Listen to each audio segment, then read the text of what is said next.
मूर्ख अपने शरीर को, स्त्री पुत्र गृह पशु धन बंधु बांधवों को इतना प्यार कर लेता है कि उसे लगता है कि बस ये सब हमारे समीप रहे, इससे बड़ा भाग्य मेरा और कोई नहीं हो सकता।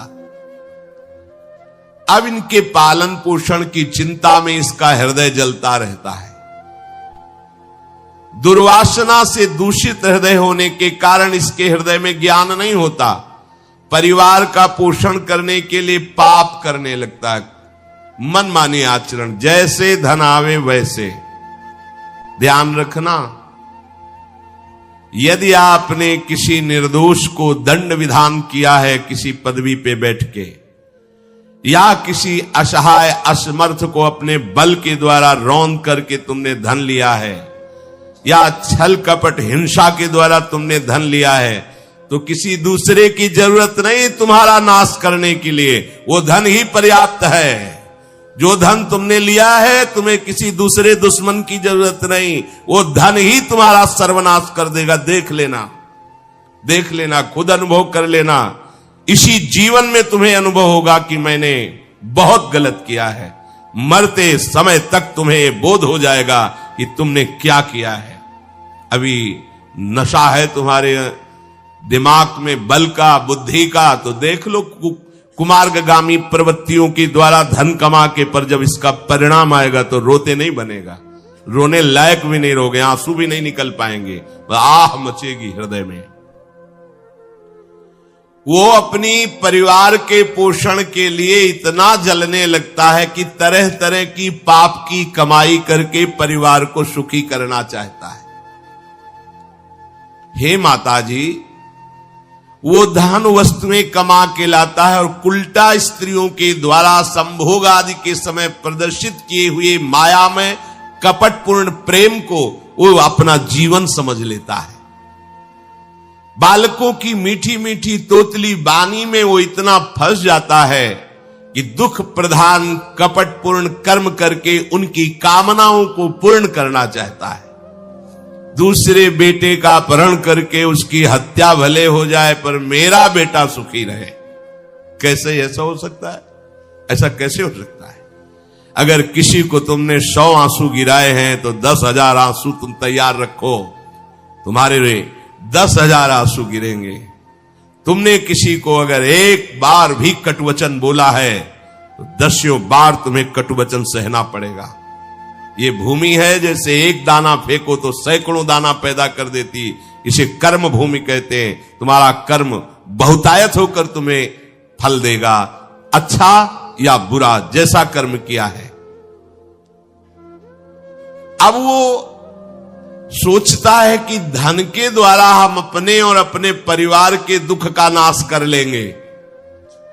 इसी में वो सुख मानने लगता है कि एन केन प्रकारेण दंभ कपट पाखंड झूठ हिंसा दुराचार व्यभिचार, कैसे भी हो धन मिलना चाहिए।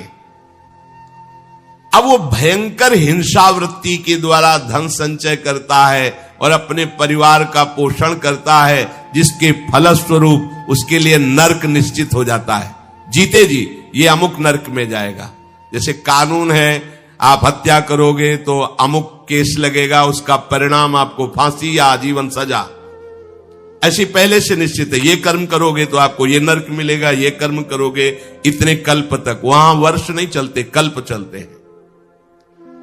स्वयं तो उनके खाने पीने से बचे हुए जूठे अन्न को खाकर सुख पाना, बच्चे का जूठा, परिवार का अच्छा लगा, मेरा परिवार, और वैसे ही दूसरे परिवार का नाश करके, हिंसा करके वो धन कमाता है।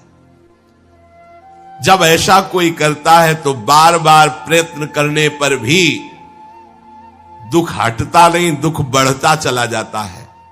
लोभवश वो इतना अधीर हो जाता है कि उसे जीवन भार लगने लगा। अब क्या करूं, कैसे करूं? क्योंकि अधर्म के द्वारा कमाया हुआ धन कभी शांति प्रदान नहीं करता, सदैव दुख बढ़ाता रहता, विपत्तियां बढ़ाता रहता है। मंद भाग्य, मंद बुद्धि वाला पूरा जीवन व्यतीत हो गया अधर्म करते हुए, अब आया बुढ़ापा, चिंता छा रही है, लंबी लंबी सांसें ले रहा है, कोई उससे बात नहीं कर रहा है। जिनका पालन पोषण किया है वही पुत्र परिवार उसको देखना भी पसंद नहीं करते। खूब खूब खास के थूकता है बुढ़ा, घर के बाहर सब गंदगी फैलाए है। अगर कहीं साइड में कमरा है, पिछवाड़े टाइप कहीं हो तो ऐसे रखे जाते बूढ़े बाड़े, इज्जत खराब होती, सामने ही प्रवेश होते, खांस रहे बैठे हैं, कोई उनका आदर नहीं करता। जैसे किसान बूढ़े बैल की उपेक्षा कर देता है, ऐसे परिवार वाले उसकी उपेक्षा कर देते हैं। फिर भी उसे घर से वैराग्य नहीं होता, हरि की याद नहीं आती। उसने स्वयं जिनको पाला था वही उसका निरादर करते हैं, पक्का। एक बिंदौर है यमुना के किनारे, फतेहपुर जिला, उस समय भ्रमण में थे तो एक गांव की गली से निकलना पड़ा। कोई ऊपर से देख रहा था, वृद्धाया, बड़ा महल जैसा मकान बना था। स्वामी जी रुकिए रुकिए रुकिए, बोलिए क्या बात? मैं बहुत दुखी हूं, ये सब मैंने कमा के मकान बनाया है, मेरे बच्चे मुझे रोज गाली देते हैं, मारते हैं, अच्छे अच्छे पदार्थों बना के पाते हैं मेरे लिए, ऐसे ही क्या करूं? बाबा जी बन जाओ। बाबा जी से पूछोगे तो क्या बोले? एकमात्र उपाय भगवान की शरण में हो, अब भजन करो, चौथी अवस्था है। बोले वो तुमसे बात नहीं बनेगी, चल दिया। क्योंकि लोगों की धारणा होती कोई जंतुर दे देंगे, कोई छूछा कर देंगे, काम बन जाएगा। बहुत गिरी हुई स्थिति लोगों की होती है।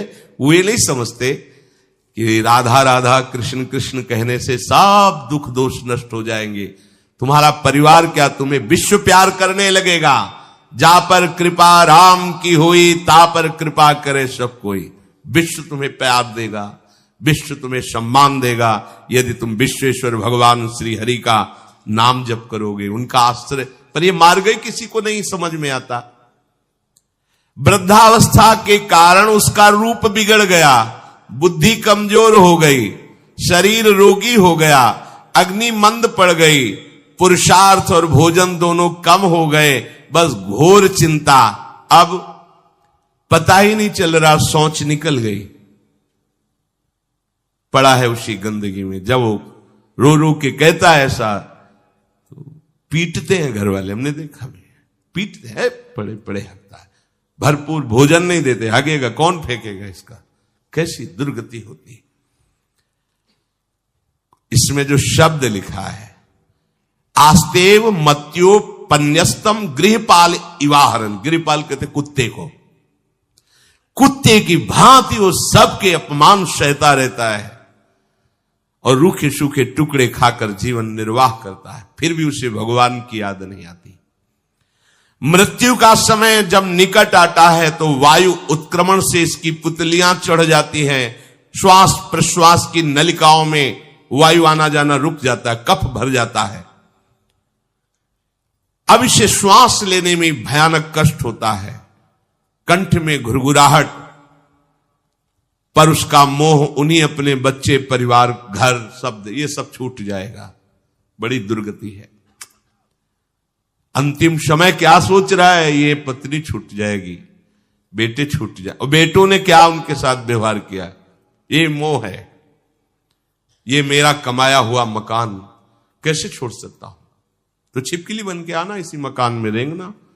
पक्का आपका अंतिम फाइनल आपका चिंतन होता है, आपका चिंतन वही बनेगा जो जीवन भर आपने किया, उसके परिणाम में बंधु बांधव आकर घेर लेते और मनाने लगते हैं कि अब जल्दी मर जाए, भगवान उठा लें इसे। मृत्यु पाश के वशीभूत महान कष्ट को भोगता हुआ अपने परिवार का चिंतन करता है। वो मूड ये भी नहीं सोच पा रहा कि अगर अंतिम समय कृष्ण बोल दूं, राधा बोल दूं तो काम बन जाए। कुटुंब का भरण पोषण और मोह में लगा हुआ यमराज के दूत आते हैं, मार मार के उसके प्राणों को खींचते हैं। वो तो मार वही जानता है जिस पे पड़ती है, पर सोचता कौन है? विवेक है नहीं, इसलिए सोच काम नहीं करती। भयंकर रोष युक्त नेत्र वाले, जिनके देखने से पेशाब छूट जाए, तभी तो आप देखो मरने वाले का शौच और लघु शंका सब छूट जाती है, देखने मात्र से, इतने वो भयानक है। वो देखकर भय के कारण मलमूत्र त्याग कर देता है। सा दृष्ट्वा त्रस्त हृदय स्रकन मूत्रम विमुंचति। इतना भयावह स्वरूप होता है उनकी घुड़क, और उनकी मार की टट्टी पेशाब सब छोड़ देता है। यमदूत उसे भयंकर यातना देते हुए प्राण खींचते हैं। अब ये तो वही जानता है जिसके खींचते हैं। बाहर वाले सब घेरे बैठे हैं, कोई एक बार भी नाम नहीं बोला। अगर एक बार बोल देता राधा तो भाग जाते यमदूत और वो बच जाता। पर यह सौभाग्य तो जिसने जीवन में धर्म किया है, कहीं ना कहीं भगवद आश्रय लिया, उसको ये मिलता है। जैसे कोई घोर अपराधी को सिपाही बांधकर ले जाते हैं, उसी प्रकार रस्सी में बांधकर बलात् उसको यमलोक की लंबी यात्रा कराती है। रास्ते में पिटाई, घुड़कियां, उसे प्यास लगती, पानी नहीं दिया जाता, तपती हुई भूमि पर चलाया जाता है। कुत्ते नोचते हैं, व्याकुल हो उठता है। भूख प्यास उसे बेचैन कर दी। पर यहां किसी की भूख नहीं मिटाई तो तुम्हें रास्ते में भोजन नहीं मिलेगा। यहां कभी किसी को पानी नहीं पिलाया तो एक बूंद पानी नहीं मिलेगा तुम्हें। यह कर्म भूमि है। दावानल जैसी दहकती हुई भूमि पर उसे चलाया जाता है। तप्त बालुका में मार्ग में जब एक पग भी आगे बढ़ने की सामर्थ्य नहीं होती, मूर्छा जाती है, मार मार के उसे चेतना में लाते हैं यमदूत, फिर घसीटते हैं। महान दुख में अंधेरे मार्ग से अत्यंत क्रूर यमदूत उसे यमपुरी को ले जाते हैं। कितना मार्ग? 99,000 योजन मृत्यु लोक से। यह ऐसे नहीं कि कोई गप लिखी हुई है, नहीं नहीं। अब जैसे तिहाड़ जेल है, अब जानते नहीं तो क्या जानोगे? कहां तिहाड़ जेल? जाओ देखो जाके। आजीवन कारावास, कैसे बड़े कठोर कठोर, जैसा अपराधी वैसा दंड विधान। यहां थोड़ी दया है क्योंकि हृदय है, वहां हृदय नहीं है। वहां हृदयहीन शासक तुम्हारे पीछे लगाए जाएंगे। हृदय ही नहीं है, बस एक एक कर्म का हिसाब। जो हमने पढ़ा था पहली बार तो होश उड़ गए थे। जो यहां दूसरे का मांस खाते हैं ना, कोलू में पेरे जाते हैं। कोलू जैसे गन्ना नहीं पेरा जाता, लगा दिया, कोलू में पेरे जा रहे। मरना है नहीं, सोचो कितना कष्ट। फिर इसके बाद समसी से मांस नोच कर उसे खवाया जाता। होश में हो जाओ। 99,000 योजन का मृत्यु लोक से यमलोक का मार्ग है, लिखा हो 99,000 योजनानाम सहस्राणी नवतिम नवचाध्वन त्रिभिर मुहूर्तैर द्वाभ्याम वा नीता प्राप्नोति यातना। एक योजन का मतलब 4 कोश, 99,000 योजन। इतने लंबे मार्ग को 2 या 3 मुहूर्त में तय करना, दौड़ा के 2 या 3 मुहूर्त, बहुत कम समय। फिर वहां पहले से तय, इसको इस नरक में डालो, इसको इस नरक में। वहां इतना समय, थोड़ी भीड़ लगी है। जैसे अपने एक फोड़ा हुआ तो अपने इतने कष्ट समझते, अस्पताल जाओ देखो चीख लगी, किसी पैर टूटा, किसी कुछ, ऐसे ही वहां सब हिसाब हो रहा है। उसको धधकती हुई लकड़ियों में जलाया जाता है, कहीं दूसरों के द्वारा काट काट कर उसको उसका ही मांस खिलाया जाता है। यमपुरी के कुत्तों के भयानक दांत होते हैं, जिंदा, अब मरना है नहीं। वहां भयानक गिद्धों के द्वारा आते खींची जाती है। यहां सांप, बिच्छू, डांस जिसको मारा है वहां भयंकर रूप रखकर उसका खून पीते हैं। हिसाब है बहुत होश में। यहां तुम किसी के शरीर को काट दो तो मर जाएगा, वहां ऐसा नहीं होता। वहां बार बार काटा जाएगा, मरोगे नहीं, पीड़ा वैसे ही होगी। बड़े भयानक कष्टों को भोगता है। तामिस्त, अंध तामिस्त, रौरव आदि नरकों को भोगता है। हे माता, भगवान कपिल देव जी कहते हैं, जो पुण्य आत्मा लोग होते हैं स्वर्ग आदि में जाकर पुण्य भोगते हैं, लेकिन दोनों को फिर गिरना होता है क्योंकि वो भगवान का भजन नहीं किए, इसलिए पुण्य भोग कर मृत्यु लोक आते हैं, वो पाप भोग कर नरक से मृत्यु लोक आते हैं। माता जब उनके भोग संपन्न होते हैं नरक आदि के, अब वो जन्म लेते हैं। फिर यहां ध्यान से सुनना, जब जीव को मनुष्य शरीर में जन्म लेना होता है तो प्रकृति में वर्षा के साथ आता है, प्रकृति में वर्षा के साथ आया, और फसल में मूली, गाजर, गेहूं, अन्न, इनमें वो जीव प्रवेश करता है और उसे माता पिता दोनों पाते हैं। तो सप्तम धातु वीर के रूप में परिणित होता है जीव। वो वीर कण के रूप में माता के उदर में जब प्रवेश करता है तो एक रात्रि में मां का और पिता का, दोनों का वो जो वीर मिलता है, उस रज और वीर के मिलने से एक कलल सा बनता है। 5 रात्रि व्यतीत होने के बाद एक बुदबुदा सा बनता है। 10 रात्रि व्यतीत होने के बाद एक बेर की सी आकृति होती है। फिर उसके बाद उसमें धीरे धीरे मांसपेशियां बढ़ने लगती हैं। 1 महीने में उसके सिर निकल आता है, 2 महीने में हाथ पांव अंगों का विभाग होता है, 3 महीने में नख, रोम, अस्थि, चर्म, स्त्री पुरुष के चिन्ह प्रकट हो जाते हैं, 4 महीने में मांसादि 7 धातुएं प्रकट हो जाती है, 5वें महीने में चेतना जागृत हो जाती है। जैसे अपने चेतना, ऐसे 5वें महीने में गर्भस्थ शिशु की चेतना जागृत हो गई। जीव है पर चेतना 5 महीने बाद मां के गर्भ में जागृत। अब उसे भूख लगती है, प्यास लगती है, वहां की तापमयी जलन, पीड़ा, छोटे छोटे कीड़ों के द्वारा काटना, 6ठे मास में झिल्ली से लपटा हुआ मां की दाहिनी कोख में कीड़े की तरह तड़पता है। उस समय माता को कड़वे और खट्टे पानी की लालसा होती है, जिससे उसके अंगों में जाकर भयंकर जलन होती है। यह है भोग। वो कृमि कीड़े की तरह तड़पता है। मलमूत्र के गड्ढे में बीच में झिल्ली में बंधा हुआ वो जीवात्मा सुकुमार तो होता है, वहां के कीड़े उसे नोचते हैं छोटे छोटे, वो तड़पता है। माता प्रसन्न होती कि जब बच्चा हिलता है, बोले है उसकी दुर्गति हो रही, वहां भयंकर कष्ट पा रहा है। ऐसा क्लेश होता है कि क्षण क्षण में बेहोश होता रहता है। माता के खाए हुए कड़वे, तीखे, गरम, नमकीन, रूखे, खट्टे, यही पदार्थ पाने की इच्छा होती है माता, क्योंकि उसको भोग भोगना है। उसके कोमल शरीर में भयानक पीड़ा होती है जब माता ऐसे पदार्थ खाती है। गर्भाशय की झिल्ली में लिपटा हुआ, आंतों और मलमूत्र से घिरा हुआ सिर, पेट की और पीठ और गर्दन, ये कुंडलाकार ऐसे कंकण जैसा, ऐसी आकृति गर्भस्थ शिशु की होती है। पिंजड़े में बंद पक्षी के समान पराधीन, ना तो वो हिल डुल सकता है, ना बोल सकता है, बड़ा असमर्थ दुख को भोग रहा है। चेतना पूरी है। इसी समय भगवान द्रवित होकर उसे ज्ञान देते हैं, गर्भस्थ शिशु को, सबको। जे उसे ज्ञान होता है तो सैकड़ों जन्म के कुकर्मों से याद आते हैं, सैकड़ों जन्म के। ओहो, ये मेरे कर्म का ही फल, मैंने ऐसे कर्म किए इसलिए दुख भोग रहा हूं। बेचैन हो जाता है, कैसे निपट पाऊंगा, सैकड़ों जन्म के कर्म जमा है। अब महान अशांति उसके हृदय में, उस शरीर में भयंकर पीड़ा।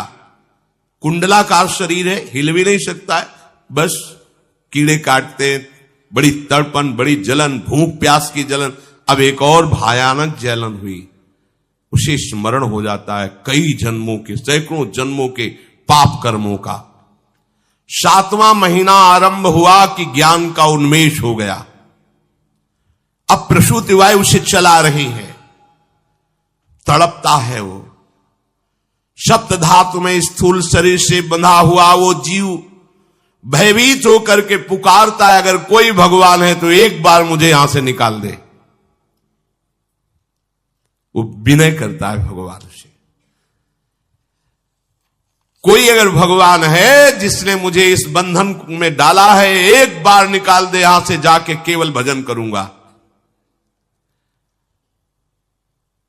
जीव कहता, जंतुरुवाच तस्योपशन्नमवितुम जगदिच्छयात् नाना तनोर्भुवि चलच्चरणारविंदम सोहम ब्रजामि शरणम। रकुतो भयम में एने दृशी गतिरदर्श सतोनुरूपा। हे प्रभु, मैं बड़ा अधम हूं, ये ज्ञान भगवान की तरफ से गर्भस्थ शिशु को होता है। देखो, स्वयं वो इतना कष्ट पा रहा है, फिर जब आप गर्भ हत्या करते हैं तो आपका पाप कितना बड़ा होगा, सोचो।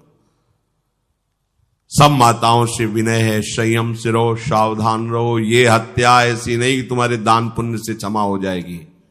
ये जो भ्रूण हत्या है, गर्भ हत्या है, बहुत बड़ा पाप है। आप लोग अज्ञान के कारण इसको ध्यान नहीं देते, इसे खिलवाड़ समझते हो। कितना ज्ञान है। बेटी ही मां है, बेटी ही बहन है, बेटी ही पत्नी बनती है, बेटी ही किसी के जीवन को धारण करने वाली बनती है। और आपने गर्भ में देख लिया बेटी है, तुम स्वयं मां होकर उसका साथ दे रहे हो, उसका नष्ट करने के लिए। हमारी तो बात ही समझ में नहीं आती, क्या बुद्धि भ्रष्ट हो गई। अगर पुरुष का इतना महत्व है तो बेटियां ना हो तो तुम्हारी कौन सी गति होगी, सोचो जरा। जीना मुश्किल हो जाएगा तुम्हारा।